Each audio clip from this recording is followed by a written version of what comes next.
M6 ont produit du Milan et M7. Oui, c'est la télé culturelle. C'est M7, ouais, c'est la 7e chaîne. Ouais. On est Brussac.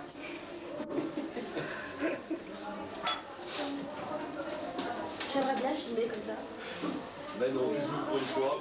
Et la prochaine fois, tu filmes. Ouais, tu pourras donner le contact de la balise. Ok. Mon père, il te donne la balise. Il faut que je fasse un effort, hein. Un grain d'Arel. Le théâtre du nez.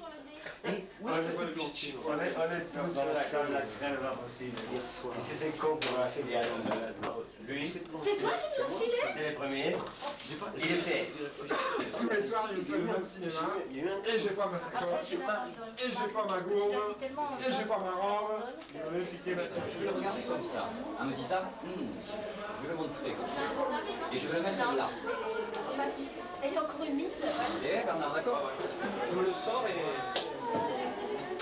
Ça me fait chier d'avoir pas de grosse. Oh oui, et si je te l'avais pas offerte, je sais pas ce que t'en dis.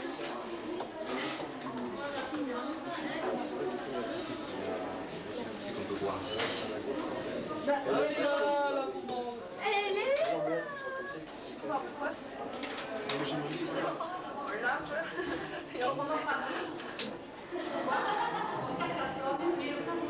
Comme toi, Philippe, c'est que tu passes. Ouais.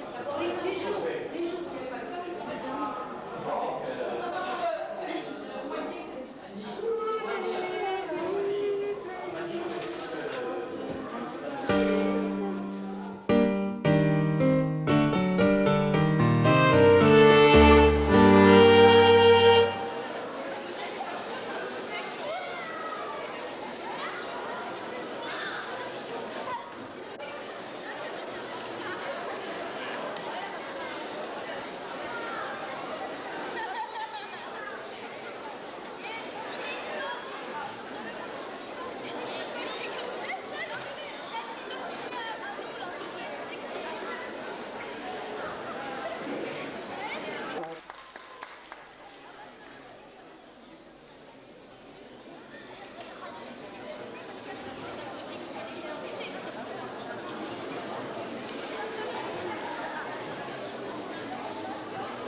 qui a donné déjà plusieurs concerts, plusieurs spectacles, et qui, je l'annonce en avant-première, je crois, va organiser au mois d'août tout un festival de théâtre. C'est également l'atelier chorégraphique de l'Ariège, qui étend ses activités bien au-delà d'ailleurs de la ville de Foix.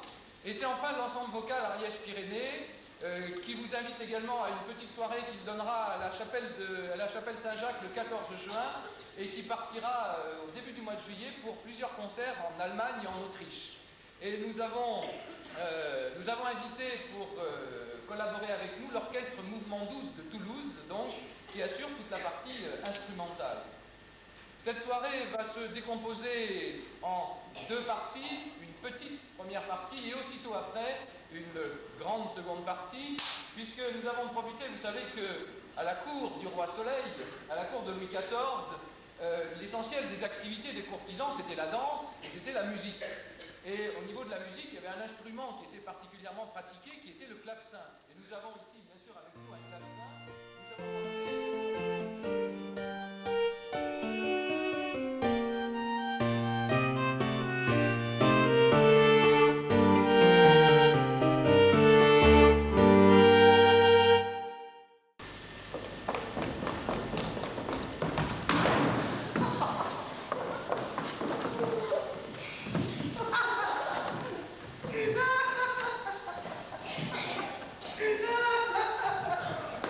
Ah, l'étrange chose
était en vie, nous nous querellerions.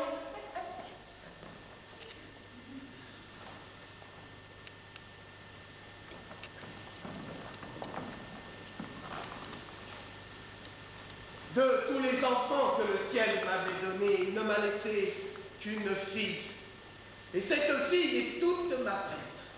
En effet, je la vois dans la mélancolie la plus sombre du monde, dans une tristesse épouvantable dont il n'y a pas moyen de la retirer et dont je ne saurais même trouver la cause. Pour moi, j'en perds l'esprit et j'aurais besoin d'un bon conseil sur cette matière. Vous êtes ma nièce, vous, ma voisine, vous, mes compères et mes amis. Je vous prie, sur cette affaire, de me conseiller tous. Pour moi,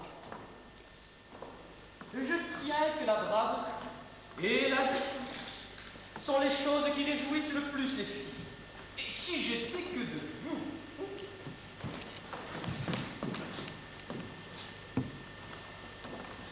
je lui achèterais dès aujourd'hui une belle garniture de diamants ou de rubis et d'euros. Oui, moi, si j'étais en votre place, je lui achèterais une belle denture de tapisserie à ramure ou à personnage que je ferais mettre en sa chambre pour lui réjouir la vue et l'esprit. La la la la la la la la la la la. Pour moi, je ne ferai point tant de façon que cela. Je la marierai fort bien, et le plus vite que je pourrai, avec cette personne qui vous l'avait complimenté il y a quelque temps. Moi, je tiens que votre fille n'est point du tout propre pour le mariage. Elle est d'une complexion trop délicate et trop peu saine, et c'est la vouloir envoyer bientôt en l'autre monde que de l'exposer comme elle est à faire des enfants. Le monde n'est point du tout son fait, et je vous conseille de la mettre à mon couvent. Elle trouvera des divertissements qui seront mieux de son humeur.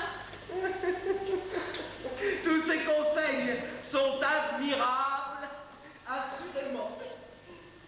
Mais je les tiens pour un peu intéressés et trouve que vous me conseillez fort bien pour vous. Vous êtes orfèvre, monsieur Joss. Et votre conseil, sans son homme qui a envie de se débarrasser de sa marchandise. Hein?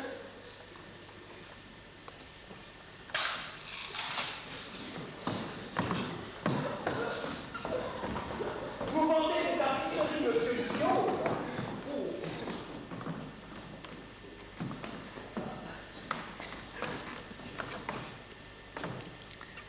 La la la la la la. Et vous allez juste avoir quelques dentures qui vous incomodent. Celui que vous aimez, ma voisine, a, dit-on, quelque inclination pour ma fille. Et vous ne seriez pas fâché de la voir la femme d'un autre. Quant à vous, ma nièce, ce n'est pas mon dessein, comme l'on sait, de marier ma fille avec qui que ce soit. Et j'ai mes raisons pour cela.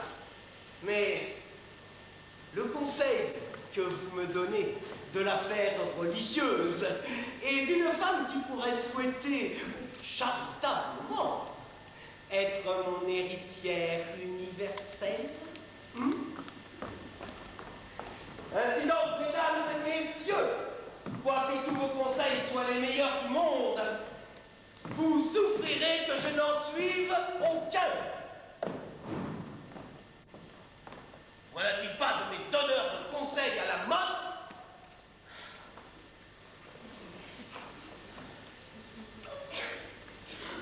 Ah, voilà ma fille qui prend l'air.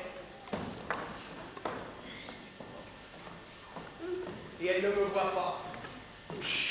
Ah, elle soupire. Elle lève les yeux au ciel.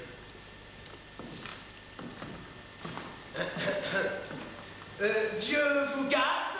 Bonjour, mamie.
et te fais serment ici qu'il n'y a rien que je ne fasse pour te satisfaire.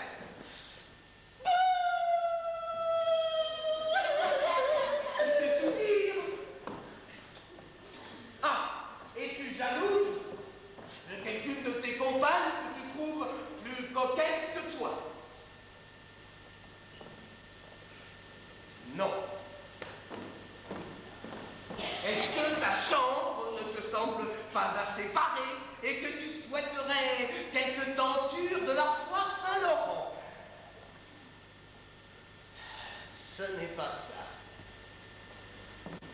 Ah, aimerais-tu apprendre quelque chose? Et veux-tu que je te donne un maître pour te montrer à jouer du clavecin? Hein?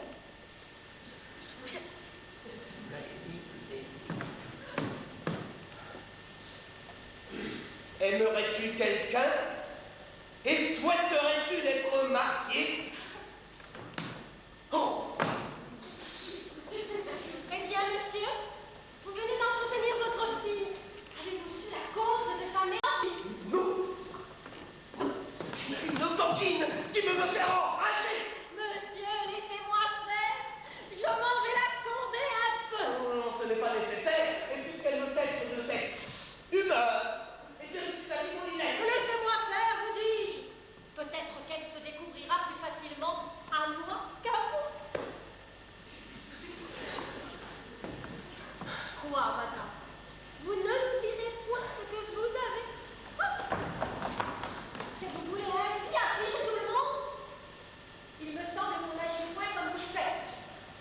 Et que si vous avez quelque répugnance à vous expliquer un tel, vous n'en devez avoir aucune à me découvrir point au cœur. Dites-moi, souhaitez-vous quelque chose de lui? Il nous a dit plus d'une fois qu'il n'épargnerait rien pour vous contenter. Est-ce qu'il ne vous donne pas toute la liberté que vous souhaiteriez? Et les promenades, et les cadeaux ne t'offrent-ils pas votre âme? Auriez-vous reçu quelque déplaisir de quelqu'un? N'auriez-vous point quelque secrète inclination avec qui vous voudriez que votre père vous mariât? Je comprends l'affaire. Mais pourquoi diable tant de façon? Monsieur, le mystère est découvert. Ah, fille ingrate, je ne te veux plus parler, et je te laisse dans ton obstination.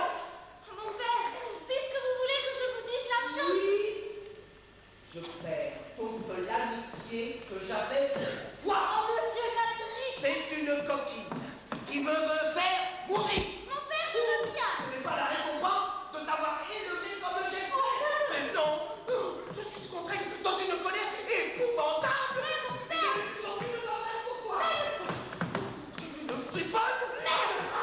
Une coquine qui ne me veut pas dire ce qu'elle a. Mais c'est Anne-Marie qu'elle veut.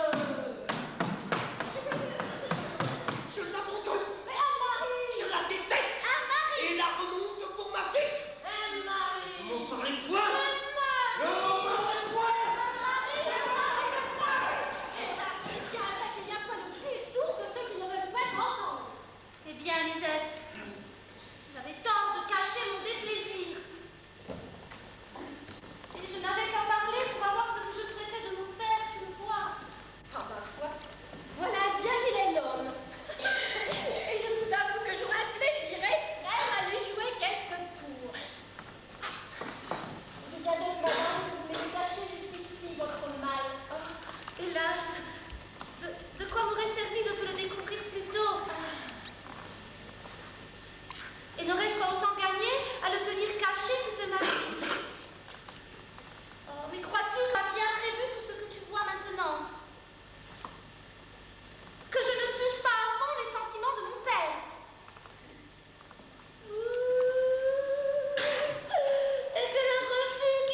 regards et ses actions m'ont toujours parlé si tendrement.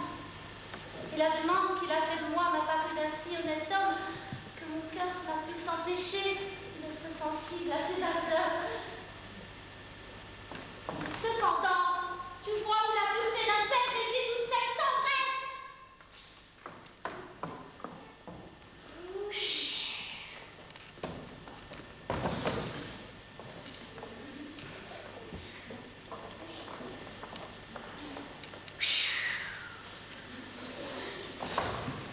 Allez, quelques sujets que j'ai à me plaindre de vous du secret que vous m'avez fait. Mais je ne veux pas laisser desservir votre amour. Et pourvu que vous ayez assez de résolution. Mais que veux-tu que je fasse contre l'autorité d'un père? Et s'il est inexorable à mes voeux? Allez, allez! Il ne faut pas se laisser mener comme un oison. Et pourvu que l'honneur n'y soit pas offensé, on peut se libérer un peu de la tyrannie d'un père. Que prétend-il que vous fassiez? N'êtes-vous pas en âge d'être marié?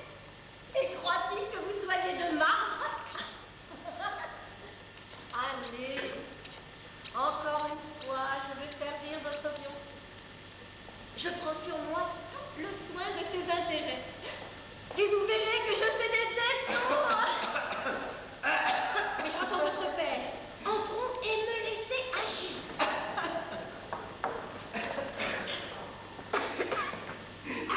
Il est bon, quelquefois, de faire semblant de ne point entendre ce que l'on entend que trop bien. Et j'ai fait sagement de parer à la déclaration de ce désir de mariage. Je ne suis point résolu de contenter.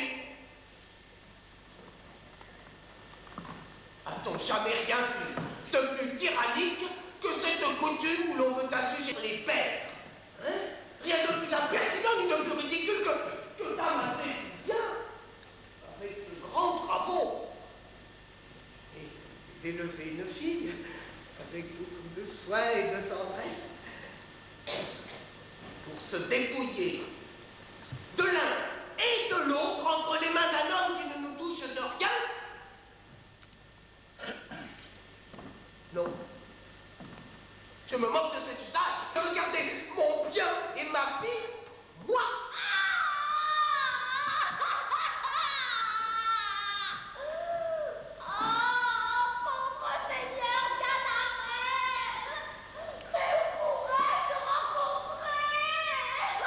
Mais que dit-elle là?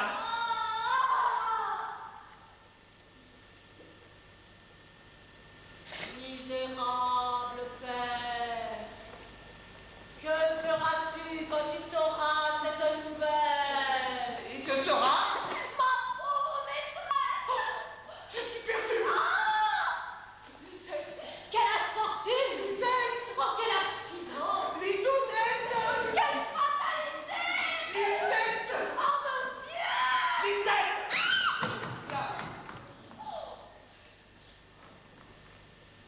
Monsieur!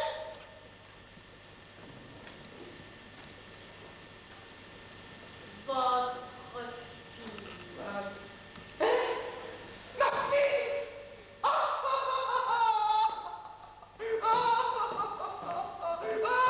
Ne pleurez donc point comme cela, car vous me feriez rire!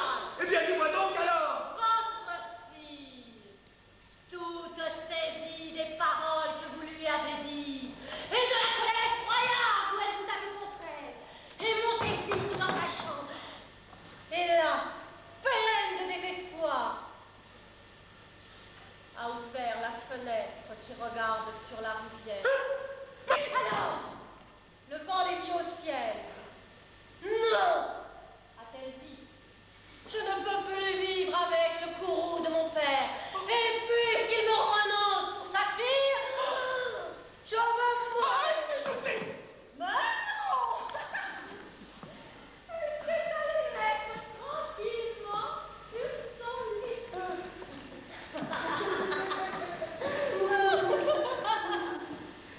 Là, elle s'est prise à pleurer amèrement. Et tout à coup, son visage a pâli. Ses yeux sont tournés. Le cœur lui a manqué. Et elle m'est restée là, entre les bras. Oh, ma fille! Ma fille! Mais à force de la tourmenter, je l'ai faite revenir. Mais elle ne passera pas la journée. Cela lui reprend le moment. Oh, ma fille!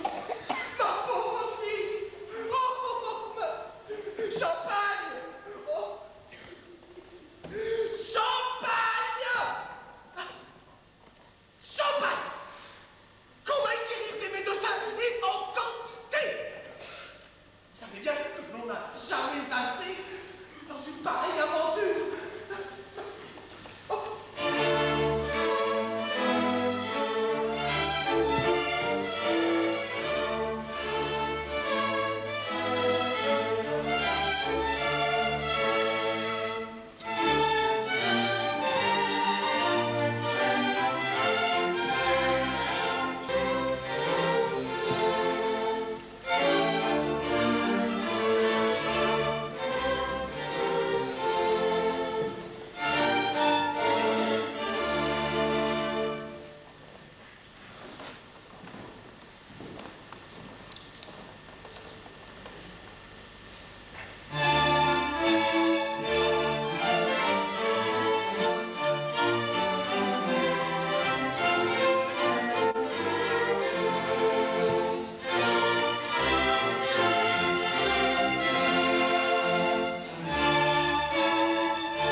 Et il fut 4 jours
Messieurs, je vous conjure de consulter de la bonne manière.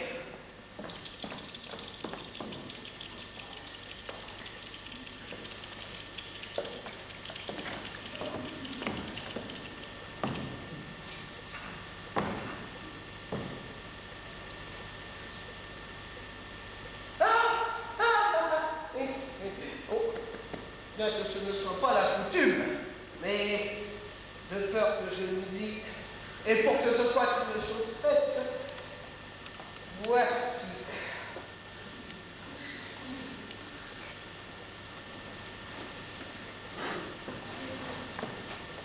Voici.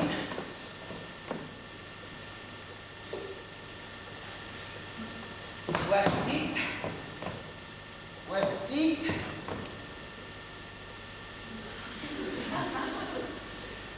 Et voici.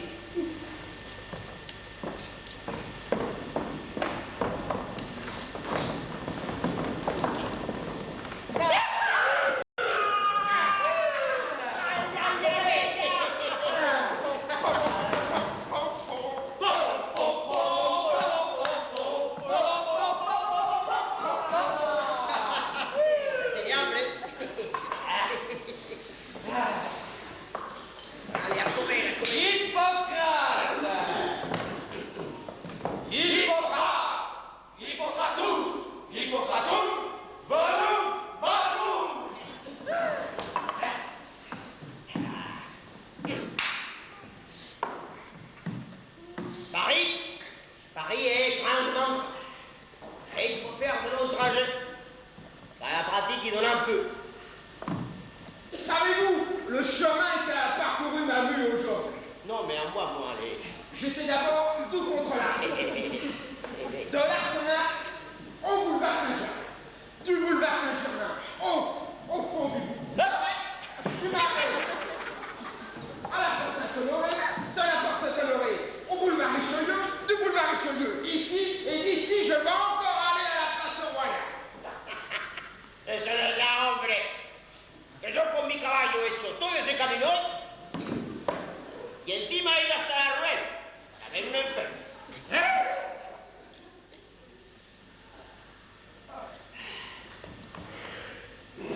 Mon cheval a fait tout cela aujourd'hui. Et de plus, j'étais à Rouen voir un malade. Oh. Mais, à propos,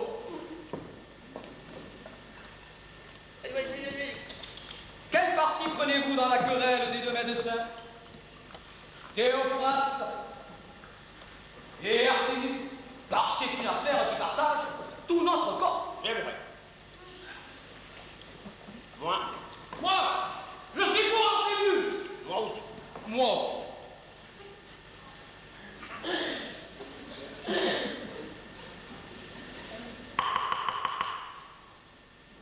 Et moi aussi. Ce n'est pas que son avis n'ait tué le malade, comme on l'a vu, et que celui de Théophraste ne soit sûrement meilleur. Mais, dans les circonstances, il a tort. Il ne devrait pas être d'un autre avis que de son ancien. Qu'en dites-vous? Qu'en dites-vous? Sans doute.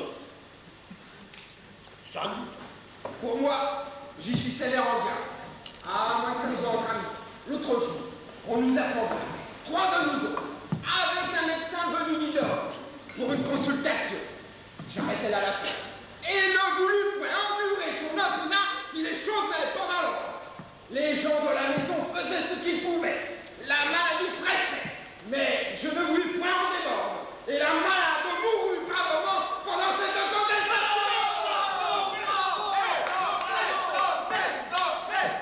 C'est pas bien fait d'apprendre aux gens à vivre et de leur montrer leur bec jaune.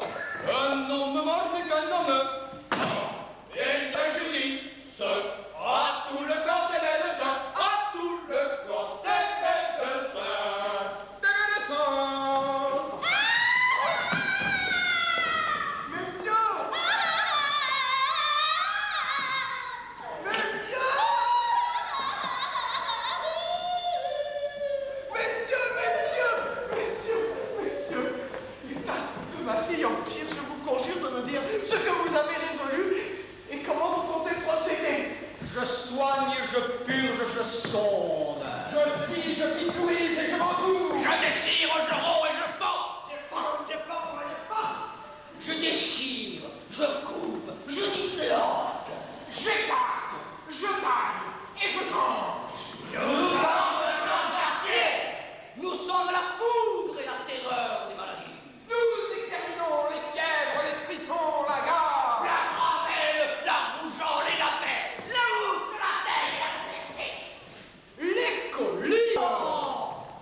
maladies, aux infirmités des hommes, que lorsque nous voyons des mots qui s'invétèrent et qui s'obstinent à rester un corps, nous tuons jusqu'aux malades pour en arracher la maladie.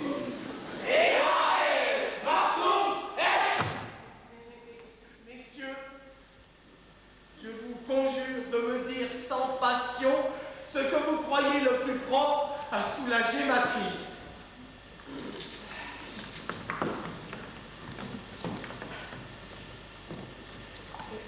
Allons, monsieur. Non, monsieur. Parlez, s'il vous plaît. Il ne parlera pas le premier. De grâce, laissez là toutes ces cérémonies et songez que les choses pressent. Monsieur, Je conclus à lui faire une saignée.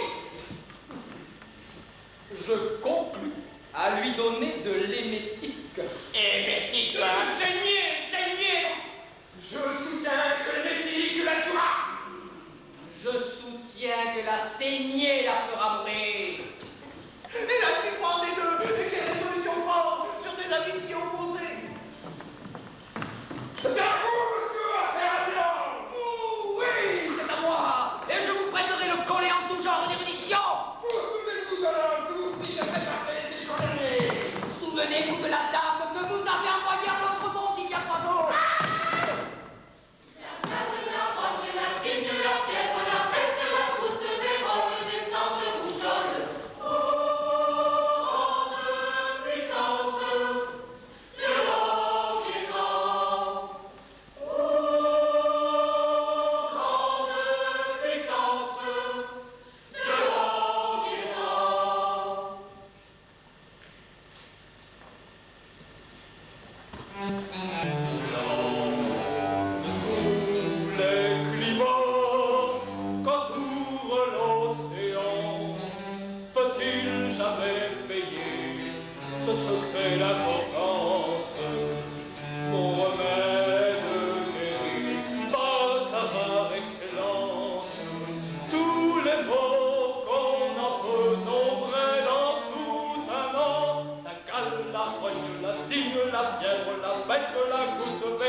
Voyez-vous pas bien quel tort ces sortes de querelles nous font parmi le monde?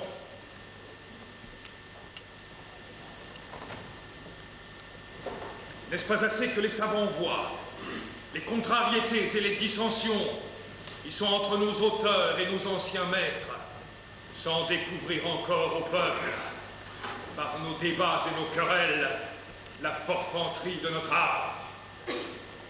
Bon, je ne comprends rien du tout à cette méchante politique de quelques-uns de nos gens. Et il faut confesser que toutes ces contestations nous ont décriés depuis peu, d'une étrange manière, et que, si nous n'y prenons garde, nous allons nous ruiner nous-mêmes.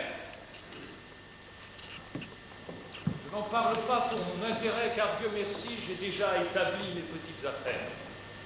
Qu'il vente, qu'il pleuve, qu'il grêle, ceux qui sont morts, et j'ai de quoi me passer des vivants. Mais enfin, toutes ces disputes ne valent pas la messe. Puisque le ciel nous fait la grâce que depuis tant de siècles on demeure infatués de nous, ne désabusons point les hommes avec nos cabales extravagantes et profitons de leur sottise le plus doucement que nous pourrons. nous ne sommes pas les seuls, Comme vous savez, à nous prévaloir de la faiblesse humaine. C'est là que va l'étude de la plupart du monde, et chacun s'efforce de prendre les hommes par leurs faibles pour en tirer quelque profit. Les flatteurs, par exemple, cherchent à profiter de l'amour que les hommes ont pour les louanges en leur donnant tout le vénencent qu'ils souhaitent. et c'est un art où l'on fait comme on voit des fortunes considérables. Les alchimistes tâchent à profiter de la passion que l'on a pour les richesses en promettant des montagnes d'or à ceux qui les écoutent. Et les diseurs d'horoscopes, par leurs prédictions trompeuses, profitent de la vanité et de l'ambition des crédules esprits. Mais le plus grand faible des hommes, c'est l'amour qu'ils ont pour la vie. Et nous en profitons nous autres avec notre pompeux galimatia. Et ça prend sur nos avantages de cette vénération que la peur de mourir leur donne pour notre métier. Conservons donc dans le degré d'estime où cette erreur nous habite, et soyons de concert auprès des malades pour nous attribuer les heureux succès de la maladie et rejeter sur la nature toutes les bévues de notre art. N'allons point, dis-je, déduire sottement les heureuses préventions d'une erreur qui donne du pain à tant de personnes. Vous avez raison dans tout ce que vous dites. Mais ce sont parfois chaleurs de sang dont nous sommes pas souvent le maître. Allons donc, mettez bas toute rancune et ici votre accommodement. Ouais, j'y consens. Qu'il me passe mon hémétique pour la malade dont il s'agit, et je lui passerai tout ce qu'il voudra pour le premier malade dont il sera question. Voilà qui est bien parlé. Touchez-la. Une autre fois, montrez beaucoup plus de prudence. Eh bien, messieurs, vous voilà.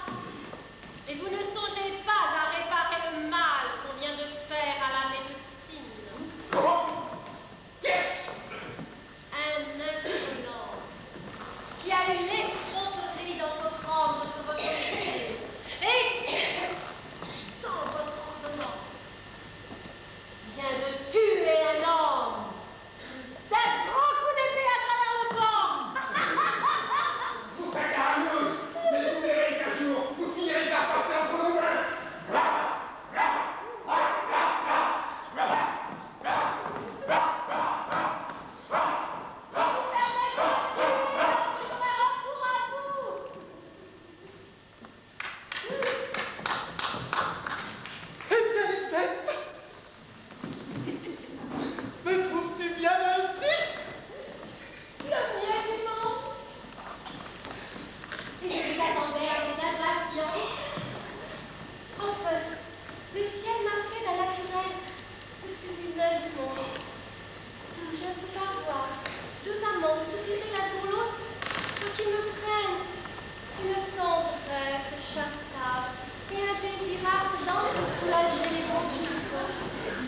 Je veux, à quelque prix que ce soit, tirer Lucinde de la tyrannie où elle est.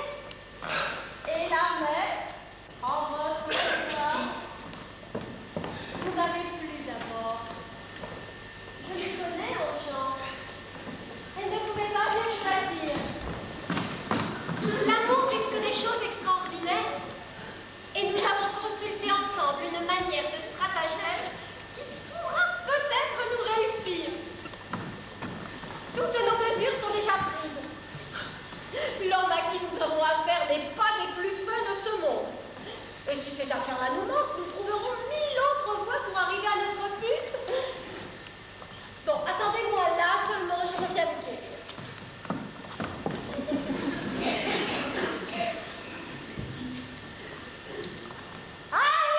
Allégresse! Allégresse! Qu'est-ce?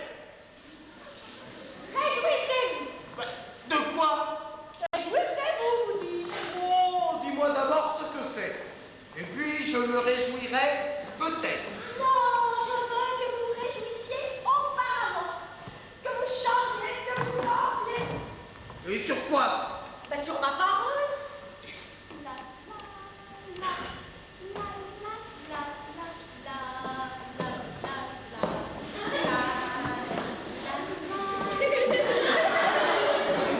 Oh, que diable!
Monsieur,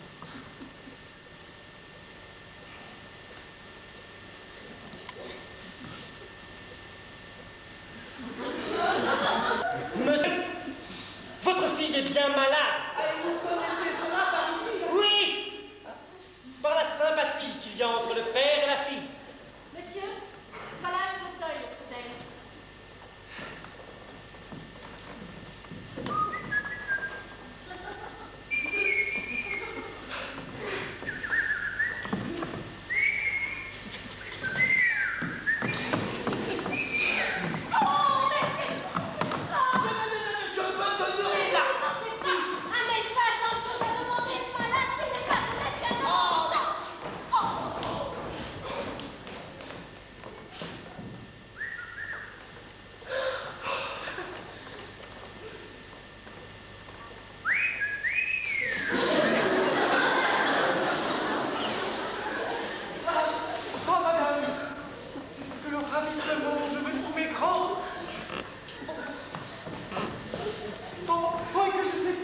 Maintenant que j'ai la liberté de vous parler de la façon que je souhaitais, je demeure interdit. La grande joie où je suis et toutes mes paroles. Je puis vous dire la même chose.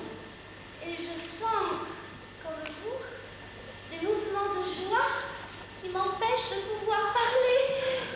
Oh, madame, je serais heureux s'il était vrai que vous sentissiez le sang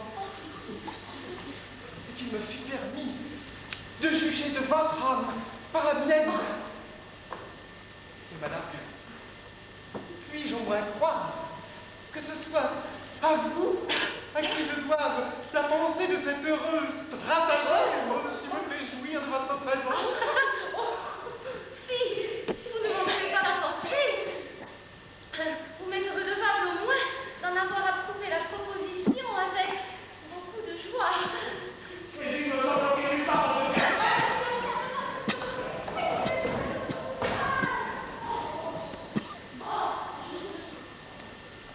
Me serez-vous constante, madame, dans ces bontés que vous me témoignez? Mais vous, serez-vous ferme dans les résolutions que vous avez montrées? Ah, madame, jusqu'à la mort. Je n'ai pas de plus forte envie que d'être à vous. Et je vais le faire paraître dans ce que vous m'allez voir faire.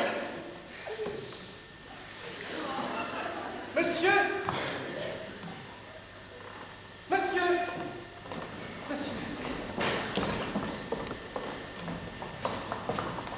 Ah, notre malade me semble un peu plus gai. Mais c'est que j'ai déjà fait agir sur elle un de ces remèdes que mon art m'enseigne. Oui, comme l'esprit a grand empire sur le corps, et que c'est de lui bien souvent que procèdent les maladies. Que ma coutume est de courir à guérir les esprits avant que de venir au corps. J'ai donc observé ses regards, les traits de son visage et les lignes de ses deux mains.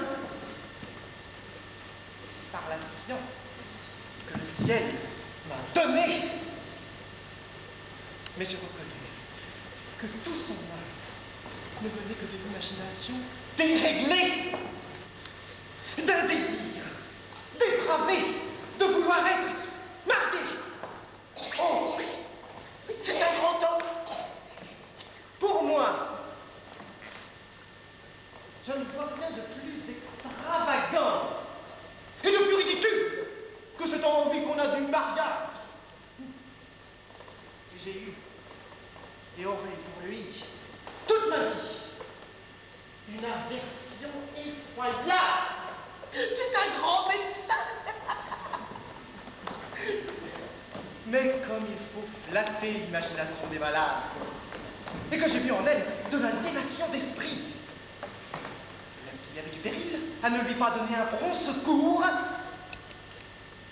je l'ai prise par sa peine et lui ai dit que j'étais venu ici pour la demander en mariage. Oh!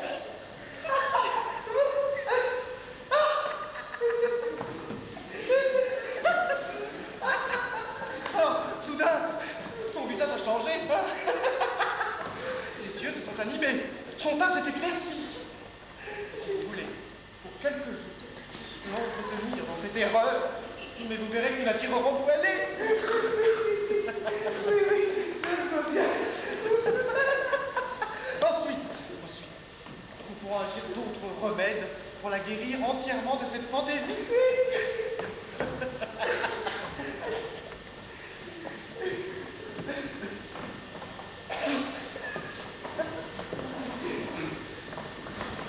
Ma fille, voilà monsieur qui te demande en mariage, et je lui ai dit que je voulais bien. Mais là, c'est impossible. Oui. Oui, ma fille. Mais tout devant.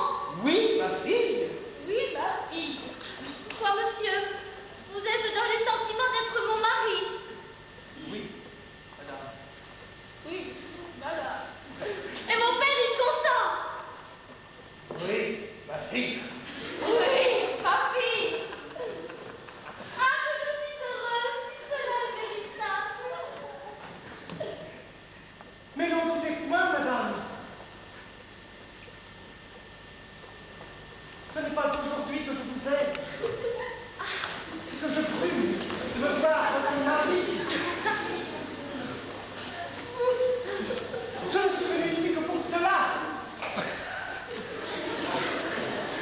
Mais, vous voulez que je vous dise clairement les choses comme elles sont?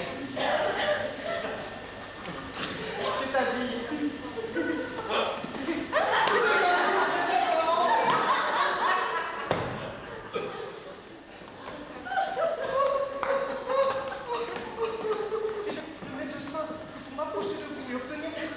Oh, c'est me donner des marques d'un amour bien tendre. Et j'y suis sensible autant que je puis. Elle est complètement folle. Quoi faire?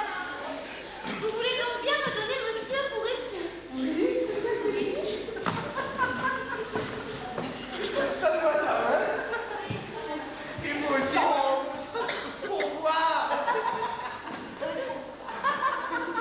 C'est pour lui contenter l'esprit.